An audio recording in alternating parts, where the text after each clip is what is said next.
Well, good morning. So today, oh shoot, I should have looked at the date. Today's Wednesday, like the 29th or something. I'll try and get back with you on the date. I don't even know, day number 9. So I stayed at that campsite where there was a spring down the hill. I didn't end up needing any water. Fellow 2017 AT thru hiker Red Leg gave me a little bit, which actually I didn't even really need that, but I'm only going about 9 miles to Mike's place and get some water there, and then after that probably 8 more, somewhere in that area. We'll see what's available. So decent night's sleep. A whole group rolled in right before dark, and they cooked and ate and drank a couple of beers and smoked a little weed, and so they were up for a while. And then, believe it or not, they were up very early this morning, very early, and they took off, packed up and took off. So not the best night's sleep, but not the worst. It was a little bit chilly, very damp. As you can see, it's just super cloudy, zero views. So everything's a little damp, but yeah, that's what I'm used to from the Appalachian Mountains. Not here in the desert, but it's really cool this morning, so try to cruise on. I guess we're only halfway up this big climb, and then so we got quite a bit of climbing today. My body feels surprisingly good this morning after a 24 and then an 18. So I'm very thankful for that. Halo and the kids are way up the trail. I'm going to meet them at the Paradise Valley Cafe tomorrow, hopefully, early afternoon or lunchtime, or well, early afternoon. Meet them there, and then I get to do a shower and some laundry and probably a hamburger.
Feel like I'm on the AT. My socks are wet, my shoes are wet, my clothes are wet.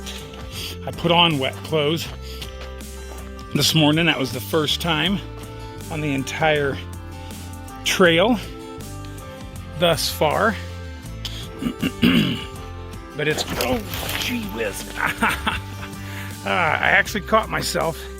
My feet slid out from under me on a little wash, so if I wasn't such a cheetah, I might have gone tumbling. 125 miles or so. Second little slip. Actually, first one was a crash. That was a good slip.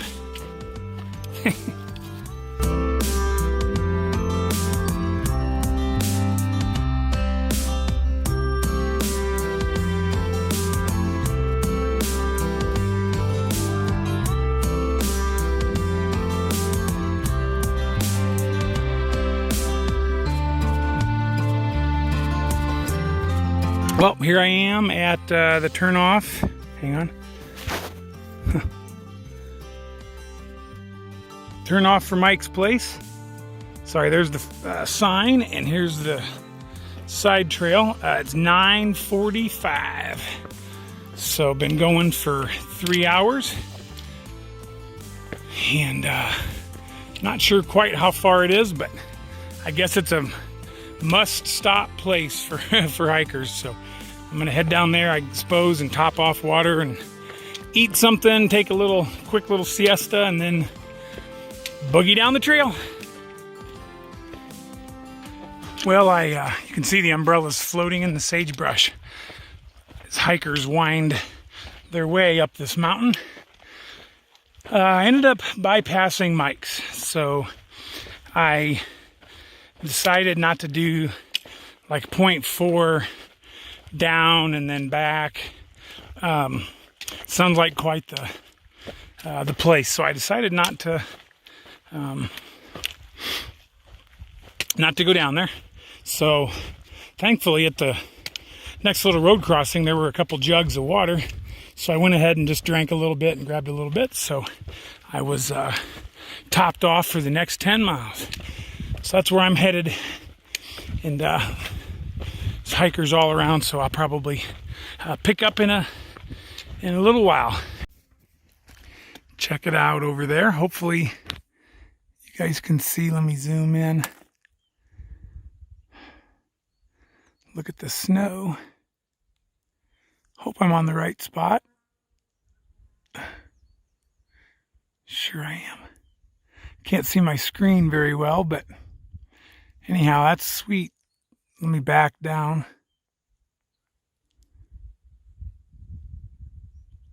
And pan through here. Just check this view out. So as you're looking, I found out on the AT, and it's very true on this trail as well. I am very much missing the boat, apparently. Let me pick up my truck and pull. Hang on. I'm missing the boat doing this without weed. So I'm thinking of contacting Alda West, the American Long Distance Hiking Association. They're the ones that govern the Triple Crown. And they need 2 categories. They need the WW, which is with weed.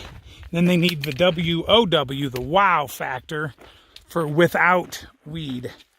Because seriously, doing these long trails without the advantage of chemicals is much harder.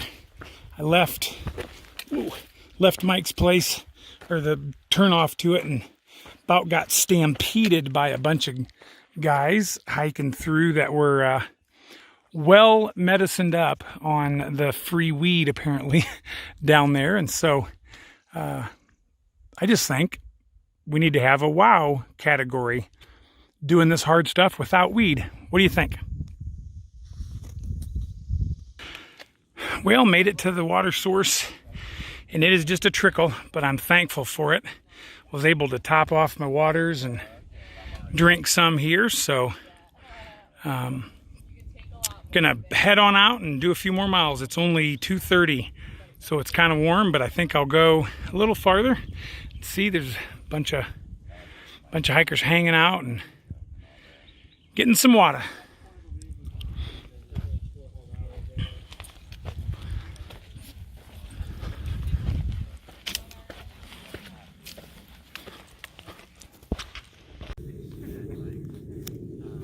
Made it to Mary's place this evening. I haven't done the math, but it's like 25 miles, so I am tired and ready for a break. So as you can tell, this is a very popular area. There's water down below. Privy's right behind me. There's a place to eat right over there. Great view. Hikers everywhere. There's my Plexamid set up. I'm drying out my sleeping bag from the cloud that I slept in last night. There's the Privy. Great day. Well, long day. kind of hot in the middle of the part of the day. Drank a lot of water. Boy, I was thirsty today. But I'm sore and had to take some ibuprofen. But I feel surprisingly well for as many miles as I've done in the last 3 days. Do not intend to keep up that pace, but I keep saying that, and then I keep doing more miles. So tomorrow the plan is just to go to the cafe, get some breakfast, and then be whisked off to get a new phone and things like that. Some chores, shower, and laundry. Oh, 12 hours. It took me about 11 and a half hours, I guess. It's now been 12 hours since I started, so about 11 and a half total with breaks and all. Just met that man, Lucky Charm from New Zealand, and his sister right here. I didn't catch your name. So he's Lucky Charm. I'm just Chloe. Chloe, okay. Just Chloe. For now. Thought I'd give you a quick shot of my feet. Sorry, I got my battery plugged in, so it's hard to hold. Let's see if I can do it there. That's, yeah, that's not a suntan. Although they are getting some tan, but look at my toes. How dirty. Welcome to the feet and lower legs of a thru hiker.